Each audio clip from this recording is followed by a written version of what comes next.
नमस्कार दोस्तों, स्वागत है आपका मेरे YouTube चैनल पर जहां मैं आपके लिए हिंदी की कहानियां लेकर आती हूं। दोस्तों, जो उपन्यास हमने शुरू किया है इसकी लेखिका हैं शिवानी और इसका नाम है पूतों वाली। ये कहानी है शिव सागर और पार्वती की।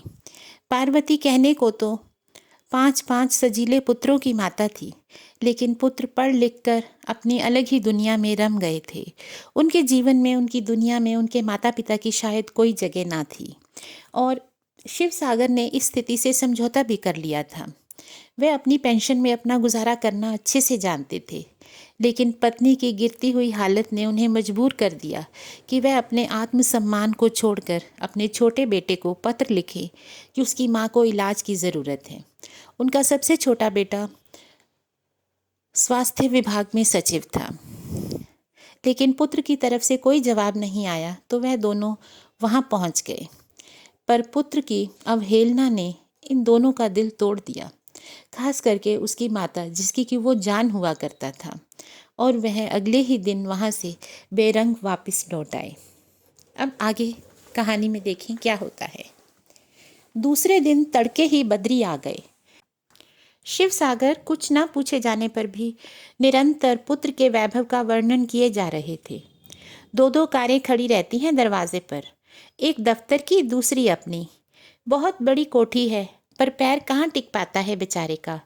अभी प्रधानमंत्री के साथ जापान गया, उससे पहले वॉशिंगटन। बहुत मानते हैं उसे। अब चुप भी करो साले, दाई से पेट नहीं छिपता है। हम जान गए हैं कि खोटे सिक्के से ही फेर दिए गए हो। हम क्या इन अफसर बेटों को नहीं जानते? पर हमें बुरा यह लग रहा है बिरादर, हमारे चंदन ने और उसकी बहू ने हमें कान पकड़कर निकाल बाहर किया तो हमने चट तुमसे सब उगल दिया, और एक तुम हो कि हम ही को उल्लू बनाए जा रहे हो। मुंहफट मित्र का उपलम्ब दोनों को निर्वाक बना गया।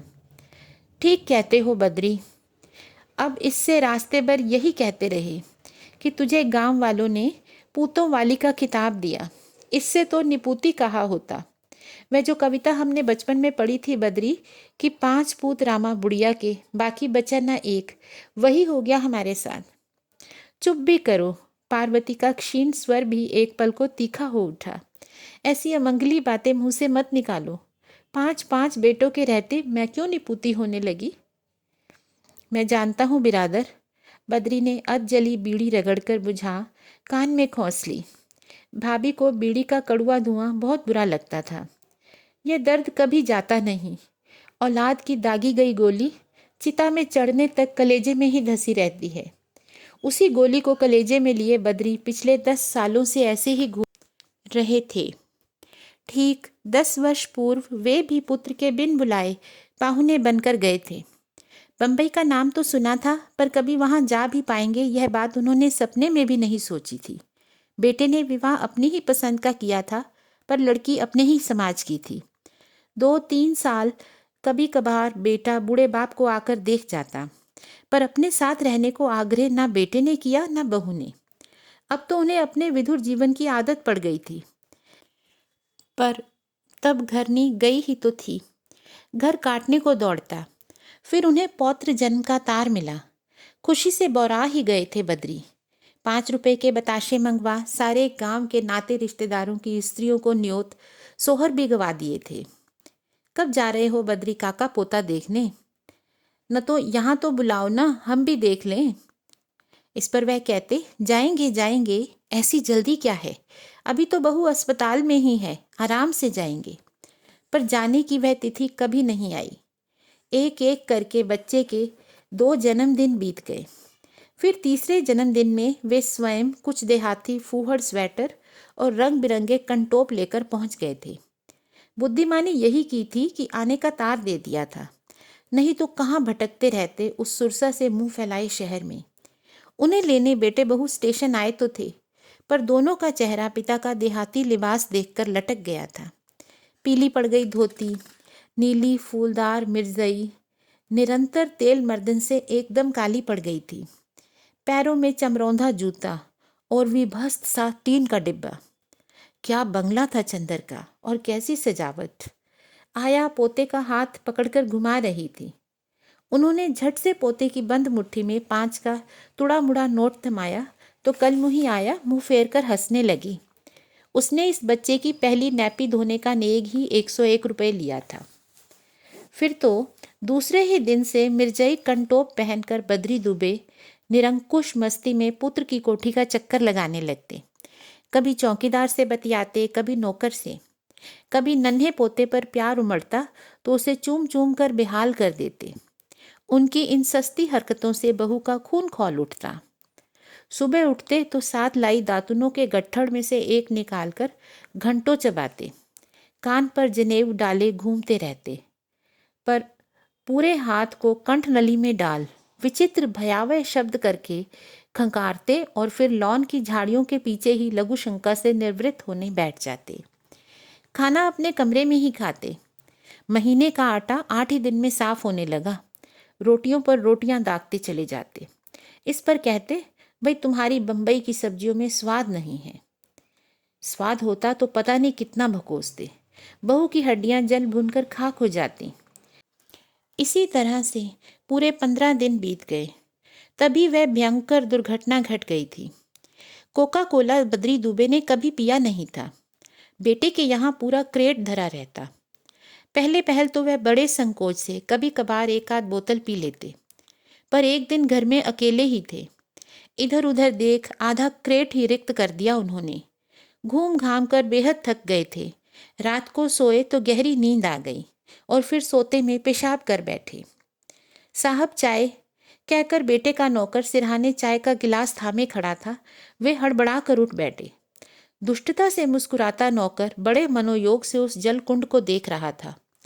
बुढ़ापे में कभी कभी ऐसा हो सकता है। यह बात 25 बरस का मुस्टंडा क्या समझता। वे खिसियाने गुसल खाने में भीगी चादर धोने जा ही रहे थे कि बेटे बहू दोनों तमतमाया चेहरा लेकर उनके कमरे में आ गए। छी छी बाबूजी, आप यहाँ हमारी नाक कटवाने के लिए आए हैं। सब नौकर हंस रहे हैं। मुंह दिखाने लायक नहीं रखा हमें। लीजिए। 100 के 3 नोट उनकी पेज पर पटक चंदर ने कहा, मैंने ड्राइवर से कह दिया है 10 बजे गाड़ी जाती है, आपको बिठा आएगा। बद्री दुबे का चेहरा तमतमा उठा। उन्होंने मुंह नहीं खोला। चादर वहीं पटकी और अपना इधर उधर फैला सामान थैले में भरने लगे। फिर बिना बेटे बहू को एक बार भी देखे अपने भद्दे जूते फटफटाते बाहर निकल गए।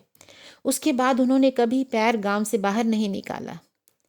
हम यहाँ से सीधे घाट ही जाएंगे बिरादर, समझे।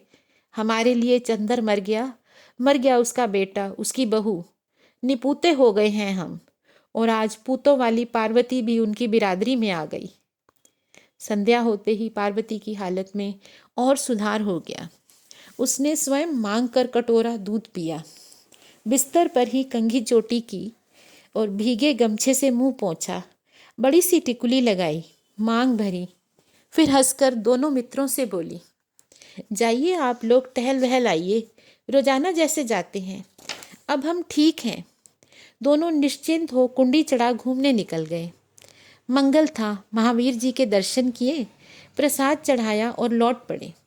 रास्ते भर बेटे बहुओं के दुर्व्यवहार की व्याख्या के पारस्परिक आदान प्रदान से दोनों के चित्त फूल से हल्के हो गए थे। कुंडी खोलकर भीतर गए तो मूर्तिवत खड़े ही रह गए। पूरा श्रृंगार किए पूतों वाली धरा पर पड़ी थी। शिव सागर जैसे पत्थर बन गए थे। ना आंखों में आंसू, ना अधरों का कंपन। वह ध्यान मग्न उस जितेंद्रिय सिद्ध से पार्वती के सिरहाने अडिग बैठे थे, जिसने अपनी तस्कर रूपी 6 इंद्रियों को पालतू कुत्ते सा बांध लिया हो। जोर से रोकर निकाल दे सब दर्द, नहीं तो पगला जाओगे, शिव सागर के दोस्त ने कहा। पर वे नहीं रोए। एकटक क्या देख रहे थे उस निश्चेष्ट देह में। पूरी रात ऐसे ही कट गई थी। इस बिछोह की घड़ी में भी वे किसी भी तरह का व्यवधान नहीं चाहते थे। सुबह होते ही बद्री दुबे खड़े हो गए। बेटों का पता दे दो, खबर करनी होगी।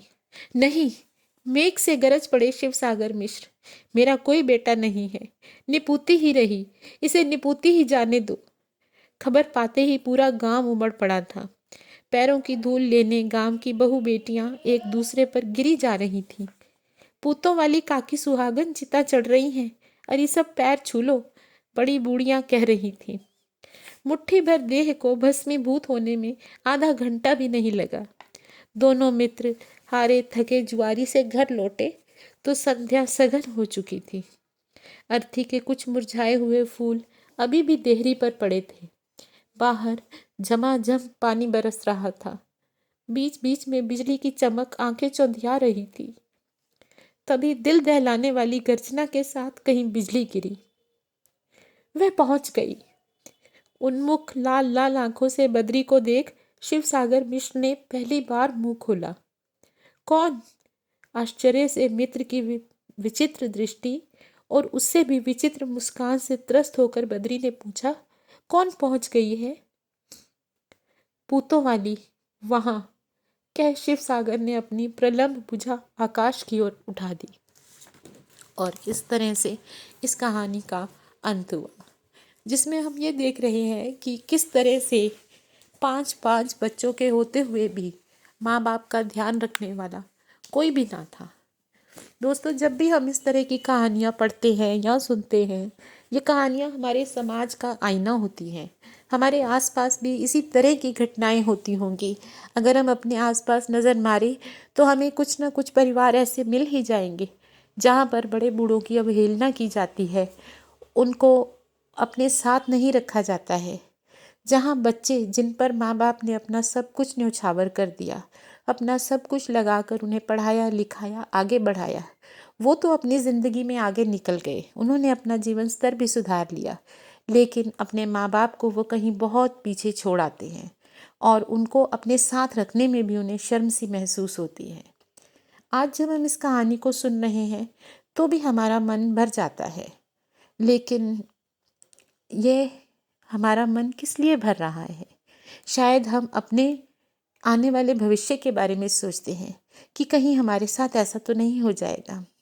हाय री हमारी अभिलाषा, हमें अभी भी अपना ही सुख सूझ रहा है। पर जरा हम पीछे मुड़कर देखें कि अगर हम ये बच्चे हों और बड़े बूढ़े हमारे अपने माँ बाप हैं, तो क्या हम अपने माँ बाप के साथ न्याय कर रहे हैं?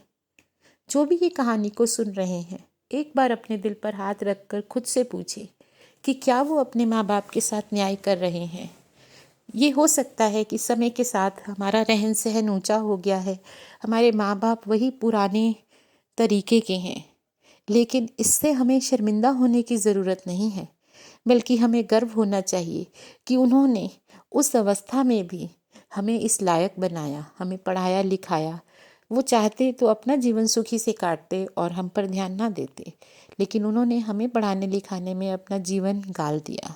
सो हमारा ये फ़र्ज़ बनता है कि हम भी उनका ध्यान रखें। दोस्तों, अगर आपको ये कहानियाँ अच्छी लगती हैं तो आप मेरे चैनल को प्लीज़ लाइक शेयर और सब्सक्राइब करें। Thank you.